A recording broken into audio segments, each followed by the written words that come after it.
Welcome to the University of Findlay Art and Culture Show. I am your host, Sharinda, and I am very pleased that we have returning to the set this year, Miss Karith Foster. Welcome back. Thank you for having me. What a treat. You are welcome, and it's a treat for us also. It's been about 2 years since you were in our neck of the woods. I know. And you have not let the grass grow under your feet. You have been one busy, sensational powerhouse woman. Thank you. You are very welcome. You are still doing a lot in the world of motivational speaking, and I know that you have more that you have added to your plethora of options there. And then you've also done some really neat things in the world of film. Yes. So Documentaries. Where do we start? I know, where do we start? Where do we start? Well, the first is that I think when I was here last, Can We Take a Joke had come out. It had come out and you were just starting to... Yeah, it was an incredible documentary about humor and outrage culture on college campuses. And how basically nobody can take a joke anymore, which is a really sad place to be, because we need humor. It's healing, it's cathartic, and if you really listen to the jokes, most of them are mocking or making fun of the absurdity of things that we find offensive. But, you know, that's the power of humor if we let it have that power. The newest film documentary I was in is called No Safe Spaces, which is, you know, is a terminology on college campuses for places where you can basically go to not, well, you're supposed to feel safe, but unfortunately what it's turning into is places where if you're hearing things that are opposed to your sensibility, you can go to escape from them. And the idea is that that's not what college is about. You know, college is about learning, growing, expanding your horizons, and being exposed to ideas and thoughts and beliefs that you may not agree with. But understanding you can still be, you know, have those convictions, but other people still have the right to share them just as you have your right to share yours. And it used to be that was part of the conversation. And now, are you finding that because we're not having those conversations, people are getting into the workplaces and we're seeing more hostility and more passive aggression because people haven't learned how to communicate in a respectful way because they're used to run? You hit the nail on the head. And what's even more disconcerting is that, you know, once these people, you know, graduate from school, go into the workforce, well, then they become our leaders. And, you know, you want a leader who's going to listen to an opposing side. Not everybody's going to get along. And that's, when I say not get along, not agree on the same thing. It's not going to be the perfect... But we can still be respectful. We can still give each other a voice and the opportunity to share. Agree to disagree. Agree to disagree, exactly. So No Safe Spaces stars Dennis Prager and Adam Carolla, who are on opposite ends of the spectrum politically, but they do share a passion for free speech, as do I, as a comedian, as a speaker, you know, as someone who uses words for their living. And words are powerful. Can they be weaponized? I mean, I think only if you let them. You know, we have to give permission over our words. Exactly, exactly. So that happened, and that led to some really fun publicity and TV. It did, because I remember seeing you on CNN and I was on CNN, Fox. I was on Fox and Friends. And just that shows right? the agree to disagree, because these are within media, head to head, fighting against how they present things. And this whole free speech thing, like this isn't a conservative issue. And they saw you and said, let's have her on. It's not conservative, it's not Republican or liberal, it's not Republican, it's not Democrat. Like free speech is an everybody issue, and part of why I am trying to change the face of it, because typically we do just see, you know, the cis, you know, normative white males at the front of this conversation. Well, there are more people in marginalized groups who have their free speech squashed regularly. So that's why more and more people need to stand up and speak up and say something. And if I have to be one of the first, I'm fine, I'll do it. Because I believe it's critical for just how we're going to progress as a society. Well, and Time also took notice of it. They were pleased. You received a really good review from them. And there was another publication that really came on board and said, yes, this is definitely a film to watch. So it's all over, which is very exciting. We're having a problem. So are individuals who are interested in viewing this for themselves, are they able to go to Netflix, or where can they find it? Can We Take a Joke is on Amazon Prime. It's on iMovies. They're just, I think, sorting out the distribution. Considering it's the new 2020, early 2020. They're just figuring out, it just got out of theaters, no safe spaces. So they're figuring out distribution for that. And Can We Take a Joke? Didn't Jeff Foxworthy work on that one with you? He was not. Okay, he was not all right. I was thinking that was one he was But I'm pretty sure it's one he would have been a fan of, because he's a good dude. Yeah, he's a good dude. He is. So after that, and things calmed down for that a bit, I started working with a company called Authentic Agility. And the creator of that company started making card games when she was starting to hang out with her new stepdaughters. She'd remarried. And she realized everybody's sitting at the dinner table doing this, not talking. And she's like, you know what, we need she to wanted have to a connect. conversation. Absolutely. Build a relationship. So she created this series of questions that she started asking. And pretty soon, not only did the teenage daughters want to play, but so did their friends. And she's like, this is something. So she went off to Stanford with this idea and a concept, came back a few months later with a prototype. And now there are 2 games. There's about to be a third. The first is called How Do You See the World? 500 questions in a beautiful yellow box. I should have brought some for you. Where you just basically can sit like this and speak with someone and engage in conversation. And that's part of why we are having, issues in society. People aren't doing this anymore. We're not sitting down. We're not face to face, exchanging ideas, looking each other in the eye, hearing, actively listening to what someone else has to say. So the first game is called How Do You See the World? The second is the political and religious version, which everything you're not supposed to ask on a first date or talk about at Thanksgiving, this game goes there. Okay. And it's called Why Can't We All Just Get Along? But what's neat about it, all of the games, is that the only rule is no judgment. You come to the table to learn, to express, and to share. And curious to see what other people have to say. Absolutely. And it makes for such a fun and engaging time. Like, most people don't want to leave. And you learn something new about people you may have thought you knew everything about. Well, and something that in conversations I've been having with individuals is we say so much no judgment, but also forgiveness. Yeah. Because a lot of times it's not that we're judging, it's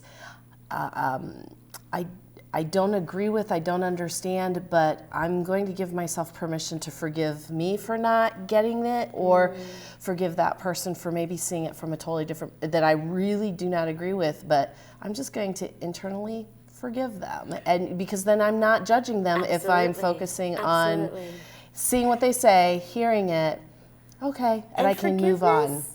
Forgiveness isn't so much for them. It's for us. For you. Yes, it's for individually. It seems so counterintuitive. But I'm giving somebody else this pass. No. What you're saying is you're not going to let that issue or that person usurp any more of your energy and your time, which is precious because, as we know, it's limited. It's very limited. Yes. So, fun games. Those would be great for so many different. So I am the spokesperson. Okay. For Authentic Agility. I am not surprised. And I take these games and I use them actually when I have more time to go and do workshops.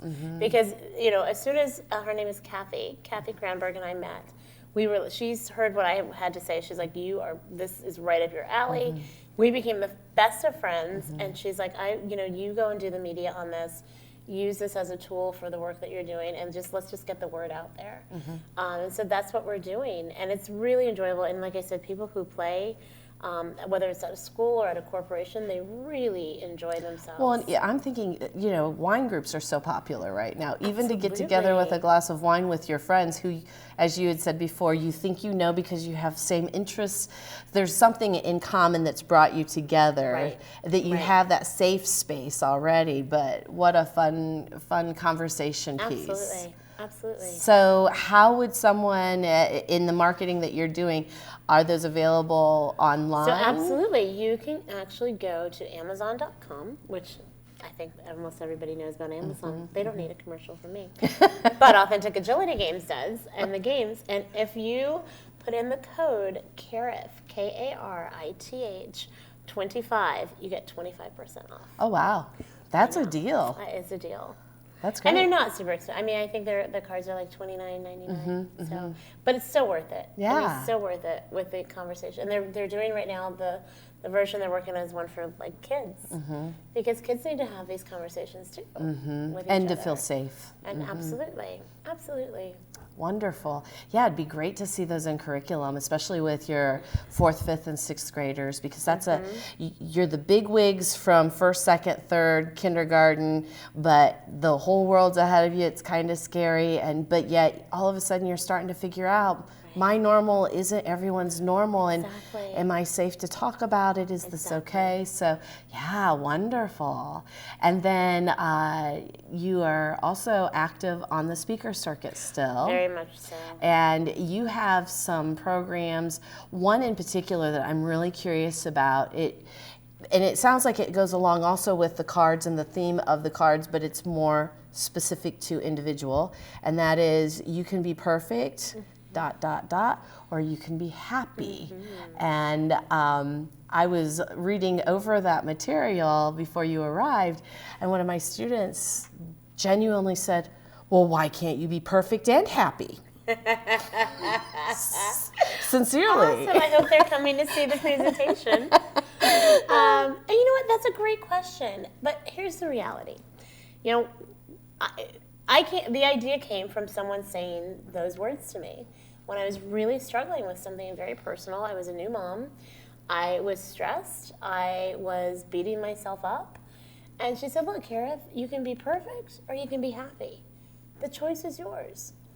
And it's really not a choice, because there's no such thing as perfection. You know, there really isn't. I mean, yes, but we you spend strive so much energy to be the best. Of course, you put your effort and your energy towards things like goals and achieving your dreams, but there's no such thing as perfect. Yet we're sold that lie on a regular basis. You know, not just from the media, but sometimes from family and friends. Like, oh, if you just do this, it'll be perfect. Well, we hear that, and we think, okay, well, I got to do that, and if I don't, something's wrong with me. I'm a failure. And nothing could be further from the truth. So if you can't be perfect, why not choose happy? Why not be happy? And happiness is a choice. And happiness is going to look different for every individual. It's as individual as we are. And I like to say there's a caveat for choosing happy, and that is understanding that happiness is not a constant. And that's okay too. You know, one of the visuals I like to use is, you know, you ever see a heart monitor, you know, an EKG, right? We see that up and down. I mean, what better representation is there for life? Oh, yeah. Right? For life. But that's also what our happiness is, too. When are you in trouble with that EKG? When you see that line go like this. Flat line. Right? And that's when you're in trouble in life, when things are just like this. Because, A, if it never went up, you know, how would you know what happy was? And if it stayed there, how would you know? And the thing is, you enjoy the highs when they're there, and you understand that the valleys and the lows are temporary.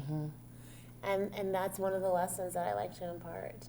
And again, that's one that's not being discussed very often. No, because we think we're supposed to be happy all the time. We're supposed to be on all the time. If we're not, something's wrong. Listen, there's nothing wrong with wanting to stay in bed for a day or a couple days, you know. 3 weeks, you should go talk to someone, you know. But it's okay to have a bad day. It's okay to be down, you know.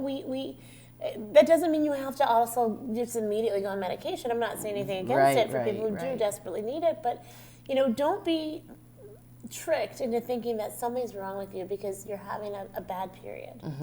You know, it's temporary. All of it is temporary. And sometimes you just need a big bottle of water. You need to hydrate. Absolutely. That makes a huge chocolate. difference. Chocolate is not a bad thing. I will use if Hershey's wants to sponsor me.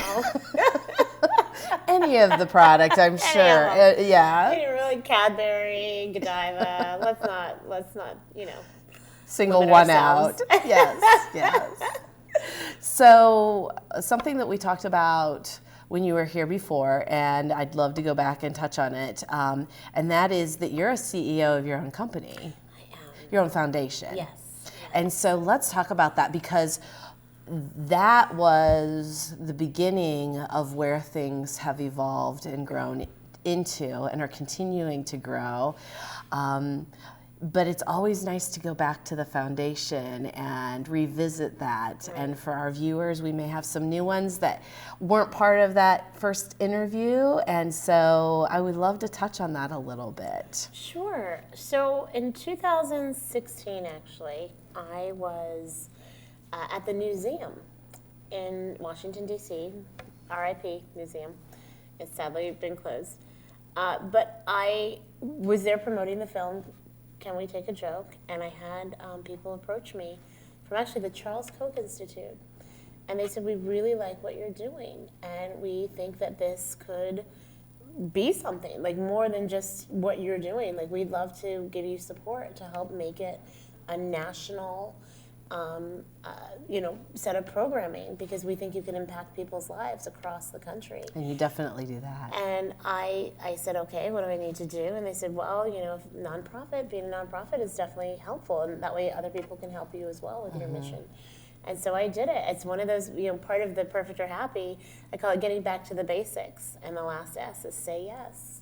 Say yes to yourself. Say yes to the things that scare you. Say yes to the things you have no idea how you're going to accomplish it, because there's something magical in that saying yes, that the universe, God, provides for you and gives a path to make it actually happen. So I said yes. It's now the organization that has helped me. It's no longer the Charles Koch Institute. It's Stand Together, because they've collaborated with many other entities. It's not at all a political affiliated situation. It's nonpartisan, but it is an organization that is about free speech, that is about prison reform, that is about helping people get out of poverty. And under that umbrella, the free speech, obviously, I care very much about, but people also need to understand their value and their worth. And I feel like that's the main theme through all of the programs that I have. And the empowerment. Absolutely. Of understanding that. Absolutely. Absolutely. Wonderful. And so what is your foundation called? So my foundation is called the Foster Russell Alliance for Meaningful Expression, which is a little bit of a mouthful. So but I love it. Frame, because it's about how you frame the conversation. So that works out really well. And it's about framing, your the way you look at things and how you see other people. So it fits so beautifully. And Foster is my last name. Russell is my husband's last name. And Alliance for Meaningful Expression. Like, we need to have meaningful conversations. We need to be able to express ourselves in a meaningful way. And, as an alliance, we can do it together. For sure. So if individuals are interested in checking out more about your foundation, where are they able to go to do that research and to maybe connect with the foundation? So if you go to fosterrussell.org, that is the website. And Karith at Karith. Well, that's my email, Karith@Karith.com. But Karith.com, or even Karith Foster. But since, listen, if Oprah can do it, hello. Well, and just one name: Madonna, Oprah, Karith. Karith has been with Oprah. She's been on her set, and it's exciting the opportunities that you've had, and it's fun being your friend, because whenever I'm with Karith, at some point in the visit, she gets a really cool invitation through email, through text, through phone call, and just to be able to celebrate with you and see how excited you get about the opportunities that come, and then to be able to follow up with you and hear that it went as well as you knew it would, because it goes back to what you naturally do in aligning yourself. You're doing it with people that are movers and shakers for positive. And so it's just so fun to see. And choose your tribe. That's one of the C's and basics. Choose your tribe. Yeah. Because we can hang out with people who aren't doing anything, people who are always looking down, always complaining, or you can surround yourself by people who are making things happen. Because you will always, water always rises. Well, and something I love what you said about back to the perfection and being happy. Do you find that, yes, we need to have goals, but do you find that for young adults starting out, they get so overwhelmed with the successes of their mentors and feeling like they need to achieve that yesterday, not realizing the time and the hours? I am a 22-year overnight success. I just look good because melanin, baby. So, you know, one of the things, so the B in basics, there's a couple B's, be present, believe, but the first B, which I think is the most critical and crucial, is be kind. Be kind to yourself. You know, there's this, really great book. I'm sure people have read it. It's a worldwide bestseller. It says, "Love thy neighbor as thyself." You know, how many people are loving themselves? And that means we being always kind to say, yourself. don't burn any bridges. We always say that when someone is making a transition. If we're the mentor, we're reminding them, do this gracefully. Don't burn bridges. You don't know when Absolutely. things are going to come back. Listen. But how many times are we burning ourselves? Oh my gosh, constantly. Because we're not taking that time to be faithful, be present for ourselves. Absolutely. And then we don't understand why we don't want to function. I don't want to get up in the morning. Why did that pimple come out? Oh, that's your body telling you to knock it off. Exactly. Love yourself. Yes, yes. And, that's the other thing about the words and taking self seriously. People can get hung up on, well, that's new age, or it's this, or it's that. Process it, figure it out. Words are really powerful. I'm going to talk about it a little tonight, but there is a Japanese quantum physicist by the name of Dr. Emoto. He did an experiment where he took water from the Fuji Mountains and he placed them in glass containers. So like the water and the containers were the constant. The variables were the labels that he put on the water. So one set had positive words and phrasing like, I love you, gratitude, patience, peace.